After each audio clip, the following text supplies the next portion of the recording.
उसके बाद हमारे पास क्वेश्चन नंबर 5 में आ जाता है सिंप्लीफाई द फॉलोइंग एक्सप्रेशन। अब हमने इसको सॉल्व करना है एक्सप्रेशंस को बूलियन रूल्स के तहत, ठीक है। तो नंबर 1 देखते हैं। आपने इसको देख के परेशान नहीं होना, मैं कोशिश कर रही हूँ कि चीजों को आहिस्ता आहिस्ता एक्सप्लेन करूँ, आप लोगों को चीजें समझ आने लग जाए, क्योंकि ये अभी आपकी बेस है।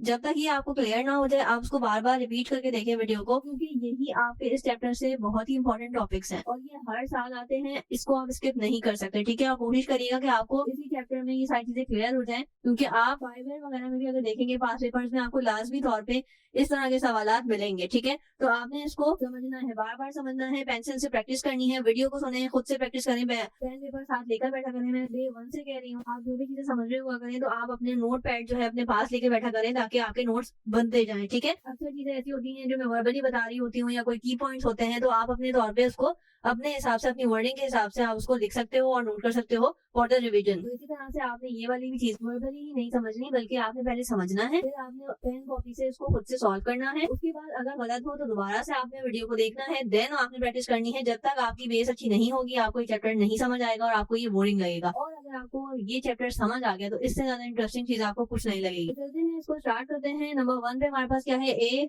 बी को मल्टीप्लाई करना है और ऐड करना है ए प्लस बी बार से, ठीक है। बार का आपने बहुत ही ध्यान रखना है। एक ही पॉइंट ये है इस चैप्टर का कि जिन बच्चों को ये चीजें आती हैं तो वो ओवर कॉन्फिडेंट होने के बाद ये क्या करते हैं कि ये बार का बिल्कुल ख्याल नहीं रखते। सवाल जो है वो टेस्ट के अंदर या इवन पेपर्स में, एग्जाम में भी यही करके आते हैं कि वो बार जो है ना वो देखते नहीं है कि ए पे है, बी पे है या दोनों पे है, ठीक है। तो आपने इसको देखना है, आपने सिर्फ रट्टू सोतों की तरह नहीं करना। अक्सर टाइम पे ये होता है कि आपको बार ए पे भी दे दिया जाता है, सम टाइम ऐसा होता है कि बार जो है दोनों पे होता है कुछ सवाल में। तो आपने बार का हमेशा हमेशा ख्याल रखना है। जिस सवाल में ब्रैकेट्स हो, अगेन मैथ्स की तरह से ब्रैकेट्स का भी बहुत ख्याल रखना है, साइंस का ख्याल रखना है, ठीक है। ये चीजें बहुत आसान है, बस आप अगर इनको केयरफुली होकर करेंगे तो आपको बहुत अच्छे से समझ आने वाली है। तो चलते हैं सॉल्यूशन की तरफ। तो सॉल्यूशन हमारे पास यहाँ, जिन बच्चों ने अगेन सेट्स पढ़े हैं तो उनको ये चीजें समझ आ रही होंगी कि सेट्स में हम क्या करते थे, ये जो चीज हम सॉल्व कर रहे होते थे वो यहाँ लिखते थे, इज इक्वल्स टू हम बाकी सारी चीजें सॉल्व करते थे। सिमिलरली अब हमने क्या किया है, एल एच साइड ले ली है। यहाँ पे हमने इसको मेंशन भी कर दिया है कि एल एच साइड पे ये वाली साइड थी, तो हमने ये ले ली है। अब इसको हमने करना है सॉल्व, ठीक है। अब यहाँ पे अगर आप देखें तो यहाँ पे है A B plus A B, ठीक है। और यहाँ पे बस बी के ऊपर बार है, तो आपने क्या करना है, इन दोनों में से निकालना है कॉमन। अब दोनों में से कॉमन क्या चीज है, ए बी प्लस बी ए में से ए कॉमन है, ठीक है। क्योंकि बी पे तो एक में बार है, एक पे नहीं है, लेकिन ए पे हमारे पास दोनों जो है वो सिंपल है, तो हमने इसको ए को कॉमन ले लिया। बाकी क्या बचा, बी प्लस बी बार, तो हमारे पास ये आ गया ब्रैकेट में, ठीक है। मैंने यहाँ पे वर्डिंग भी लिख दी है ताकि आप लोगों को चीजें समझ आती जाए, क्लियर होती जाए। ये थ्योरम्स की तरह से मैंने आपकी यहाँ पे की पॉइंट्स बता दिए हैं।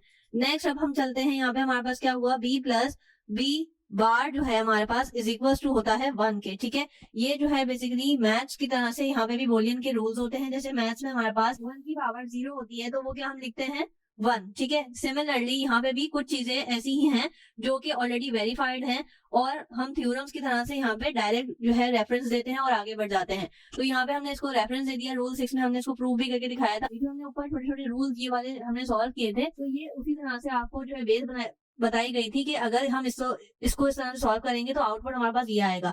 तो इसलिए अब हम डायरेक्ट रेफरेंस देते जाएंगे कि ये रूल यहाँ रूल 8 के तहत ये हुआ है, रूल 9 के तहत ये हुआ है। तो इसी तरह से हमने अभी सवाल में क्या दिया, a इंटू ए हमारे पास क्या होता है a के बराबर।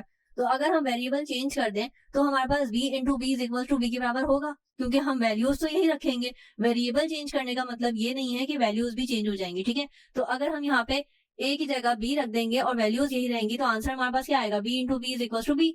तो सिमिलरली हमने क्या किया, रूल नंबर 6 का हमने यहाँ पे रेफरेंस दे दिया कि रूल नंबर 6 में क्या होता है, a plus A bar is equal to क्या होता है 1 होता है, और b plus B bar is equal to क्या होगा 1 होगा। तो हमने यहाँ पे क्या किया कि b प्लस बी बार की जगह क्या लिख दिया, उसकी वैल्यू लिख दी 1, और a इंटू 1 क्या होता है a के बराबर। अब ये कैसे हुआ, ये हुआ रूल 4 के तहत। रूल 4 हम ऑलरेडी सॉल्व करके आ चुके हैं, इसको यहाँ पे फटाफट से रिकॉल भी कर लेते हैं। रूल 4 हमारे पास ये कहता है कि a इंटू 1, यानी कि कोई भी वेरिएबल अगर आप 1 से मल्टीप्लाई करोगे और उनकी वैल्यूज ये होंगी तो उसका आंसर क्या आएगा, जो भी वेरिएबल आप 1 से मल्टीप्लाई कर रहे हो उसका आंसर वही वेरिएबल आएगा, ठीक है। अब वापस चलते हैं अपने क्वेश्चन के ऊपर। रूल 4 हमारे पास क्या कहता है, a into 1 is equal to a होता है। सिमिलरली a इंटू 1 हमारे पास क्या हुआ, a हुआ।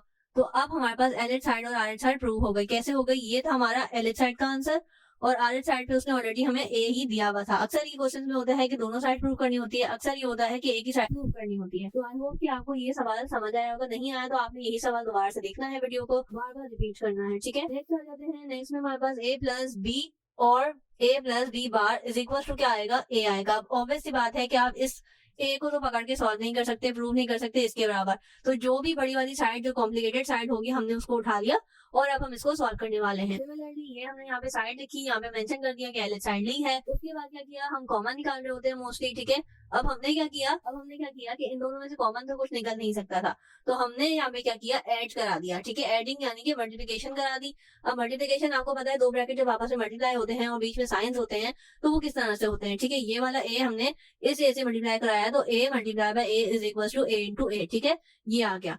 उसके बाद इसी ए को हमने इस बी से कराया, तो A multiply by B bar is equal to A dot B bar. अब ये ए हमने इन दोनों से करवा दिया। अब हम करवाते हैं फर्स्ट ब्रैकेट के सेकंड वेरिएबल से, तो बी को हमने मल्टीप्लाई कराया ए से, तो क्या आ जाएगा, बी इंटू ए, ये आ गया। उसके बाद हमने बी को मल्टीप्लाई कराया बी बार से, तो क्या आ जाएगा, बी इंटू बी बार, ठीक है। तो सिमिलरली यहाँ पे आ गया बी इंटू बी बार। अब ये आ गए हमारे पास वेरिएबल्स। अब हम इसको कैसे सिंप्लीफाई करेंगे, इसको हम सिंप्लीफाई करेंगे रूल्स को यूज करके। अब हम सबसे पहले क्या लगा सकते हैं, रूल 7 लगा सकते हैं। A into A is equal to क्या होता है, ए, ठीक है। वो वेरिएबल्स आपस में मल्टीप्लाई हो रहे होते हैं और वो सेम वेरिएबल्स हो, लाइक उनके ऊपर बार वगैरह ना हो, तो उसका आंसर क्या आ जाता है, सिंपल ए। जैसे यहाँ पे हमने बताया है रूल 7 में क्या हुआ, A into A bar is equal to A, और ए इंटू ए बार यानी कि अगर डिफरेंट होंगे तो 0 हो जाएगा, सेम होंगे तो सेम ही आंसर आएगा, ठीक है। अब ए इंटू ए बार की वैल्यू लिख दी ए। अब ए इंटू बी बार का कुछ हो नहीं सकता, तो अभी फिलहाल हमने यहाँ पे रखा एज इट इज।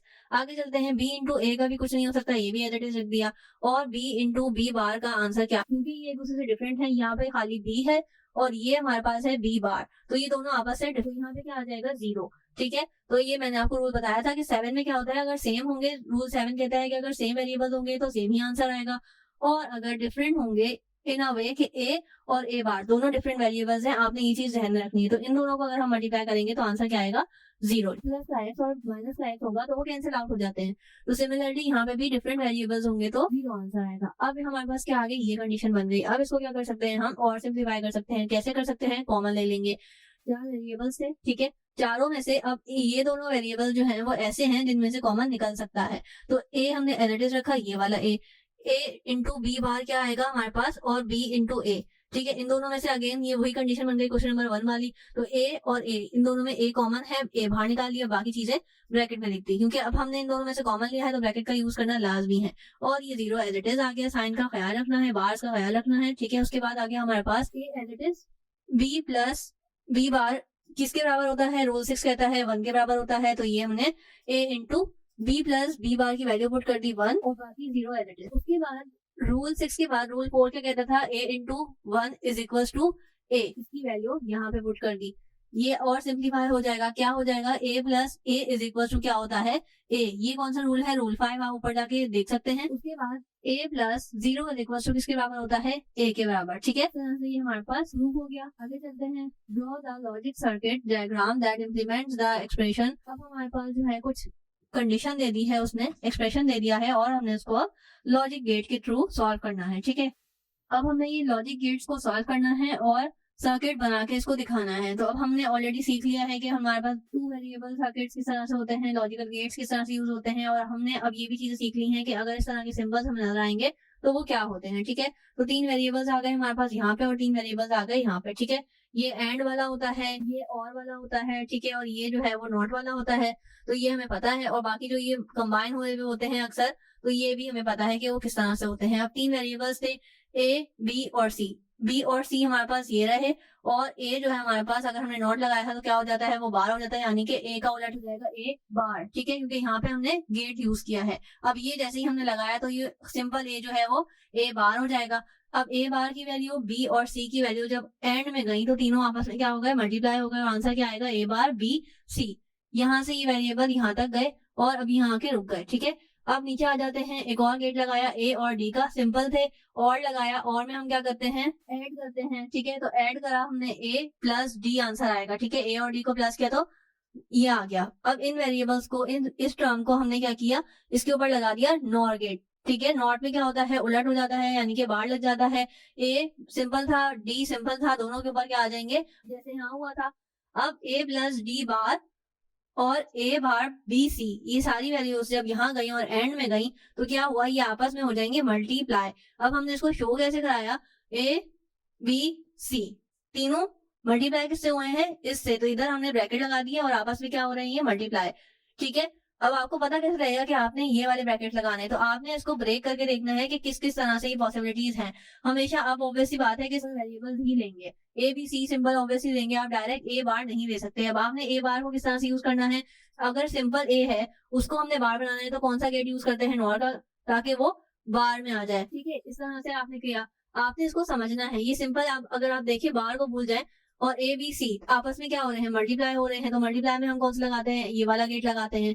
तो हमने ये वाला गेट का यूज करना है। ठीक है, उसके बाद अब वो कह रहा है वेरिएबल जो आंसर आए वो आए ए बार का। तो सिंपल वेरिएबल्स लेने के बाद आपने क्या करना है, सिर्फ और सिर्फ ए पे आपने ये वाला गेट लगा दिया, इसकी वैल्यू जो है वो चेंज हो गई, वेरिएबल जो है वो चेंज हो गया। उसके बाद जब आपने इस वाले गेट में भेजा तो ये निकला कि आउटपुट ए बी सी आपस में क्या हो रहे हैं, मल्टीप्लाई हो रहे हैं। अब यहाँ पे क्या हुआ, उसके बाद आपने क्या पढ़ा कि सेकंड वाला जो गेट आपने इस तरह से लगाना है कि दोनों को मल्टीप्लाई करके ये कुछ बने। ठीक है, तो अब आपने क्या किया, एक वेरिएबल लिया ए, एक वेरिएबल लिया डी। ठीक है, सिंगल आप लेंगे, ऑब्वियसली सिंपल लेंगे, ए और डी बगैर बार के। अब आपने क्या देखा कि इसके ऊपर लगा हुआ है होल बार, तो आपने क्या करना है कि दोनों को पहले क्या कराना है, ऐड कराना है। ठीक है, ए और डी आपस में क्या हो रहे हैं, ऐड हो रहे हैं, तो ए और डी को ऐड कराने के लिए लॉजिकल गेट लगा दिया, आ गई वैल्यू ए प्लस डी। अब दोनों को होल बार लगाना है, क्योंकि अगर आप अलग अलग बार लेते हैं दोनों का अलग अलग आंसर आता है, ए बार प्लस डी बार, ये एक अलग टर्म बन जाती। आपको क्या करना था कि क्योंकि होल बार चाहिए था तो पहले हमने सिंपली क्या करा लिया, दोनों को ऐड करा लिया। ए प्लस डी निकालने के बाद अब पूरा बार लगाने के लिए क्या करेंगे, ये वाला गेट लगाते हैं हम बार के लिए, तो ये वाला गेट लगा लिया। अब हमारे पास ये दो वैल्यूज आ गई, तो अब वो क्या कह रहा है कि ये आपस में क्या हो रहे हैं, दोनों तीनों टर्म्स आपस में मल्टीप्लाई हो रहे हैं, तो मल्टीप्लीकेशन के लिए गेट लगा दिया। इसको आप एक से दो दफा प्रैक्टिस करेंगे तो आपको समझ आ जाएगा। ये मैंने आपके लिए कुछ पॉइंटर्स बना दिए हैं। अब अगर हम इसको देखें, इसको फॉर एग्जांपल भूल जाएं और अभी सिर्फ हम इसको देख रहे हैं कि इसको देख के हमने क्या करना है, तो सबसे पहले आप क्या करते हो, ए और बी आप इंडिविजुअल वेरिएबल ले लोगे। सिमिलरली यहाँ पे भी सी और डी आप इंडिविजुअल ले लोगे। ठीक है, क्योंकि ऑब्वियसली बात है कि आपने बार तो नहीं ले सकते। अब आपने क्या पता लगाया कि ए और बी आपस में क्या हो रहे हैं, मल्टीप्लाई हो रहे हैं, एक चीज ये चाहिए आपको, और दूसरा ब्रैकेट आपने क्या लेना है, सी और डी आपस में क्या हो रहे हैं, ऐड होने हैं। तो आप कौन कौन से गेट्स लगाने वाले हो, एक मल्टीप्लिकेशन के लिए गेट लगाओगे और एक लगाओगे एडिशन के लिए। तो सबसे पहले क्या करते हैं, ये गेट्स ले लेते हैं, सी और डी लिया, इन दोनों को कराया ऐड।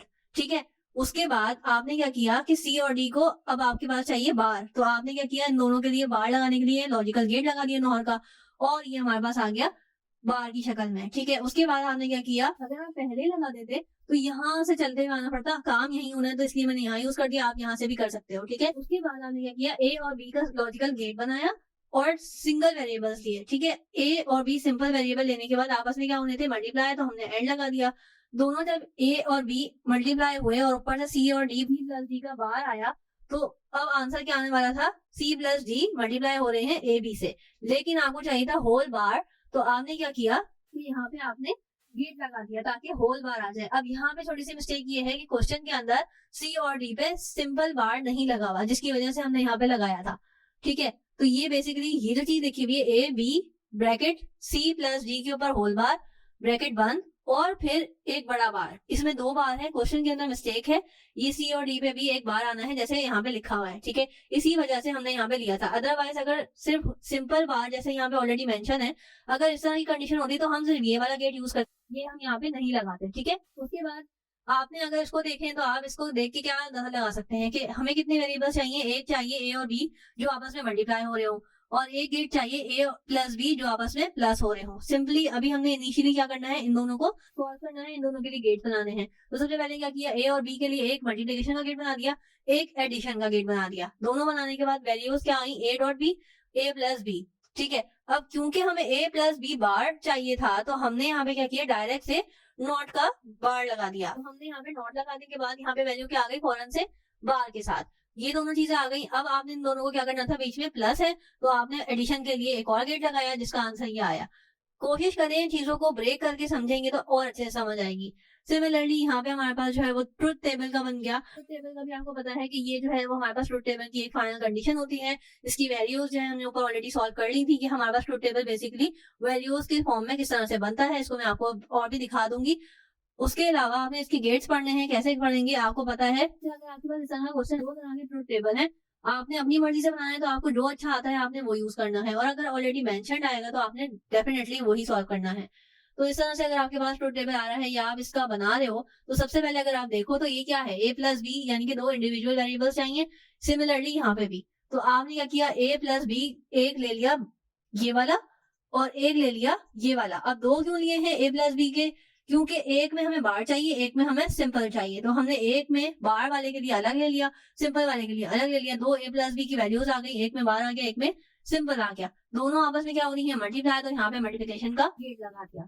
बहुत ही सिंपल है, ये हमारे पास ट्रुथ टेबल आ गया।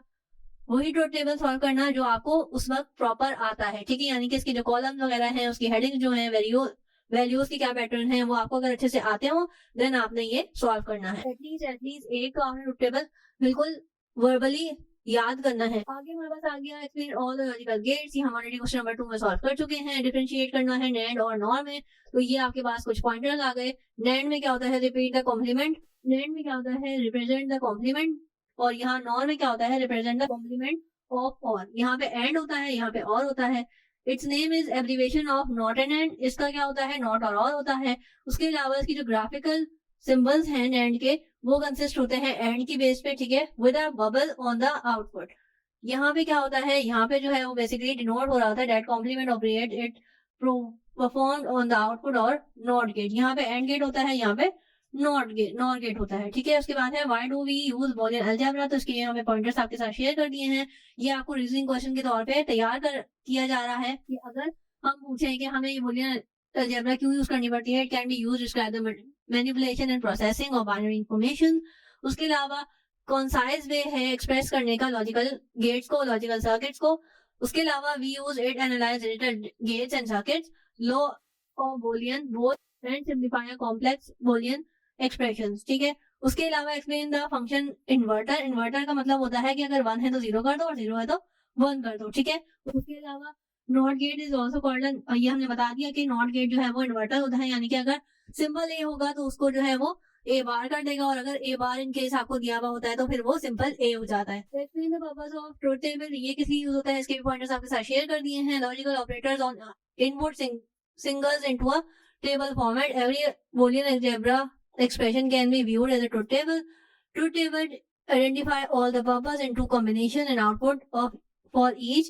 We can prove that two different logical statements are equivalent or not equivalent each other. ठीक है, बेसिकली ये जो लेफ्ट हैंड साइड और राइट हैंड साइड के जो प्रूफ्स थे उसकी बात की जा रही है। We can tell the validity of the structure of logical arguments.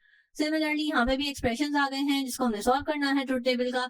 ये इजी है, जो चीजें मैंने ऊपर आपको समझाई हैं उसी की इमर्जेंस है कि आपने क्या करना है, A B A C B C B B और बी सी है, तो आपने सबसे पहले क्या किया, बी की जगह बी लिख दिया, ठीक है। यहाँ पे बहुत ही ज्यादा सिंप्लीफिकेशन है और बहुत ही आसान सिंप्लीफिकेशन है, तो ये मैंने स्टेप्स में ब्रेक डाउन कर दिया है और ऑलरेडी इंग्लिश में लिख भी दिया है ताकि आपको समझ आ जाए। ये पॉइंटर्स आपके साथ शेयर कर दिए हैं। उसके अलावा इसका क्वेश्चन जो है हमारे पास सॉल्यूशन जो है वो क्वेश्चन नंबर 6 हमारे पास इतना आगे था जो हमने सॉल्व किया था, ठीक है। सो रियली होप सो कि आपको ये वीडियो हेल्पफुल रही होगी। दुआओं में याद रखिएगा। टिल देन अल्लाह हाफिज।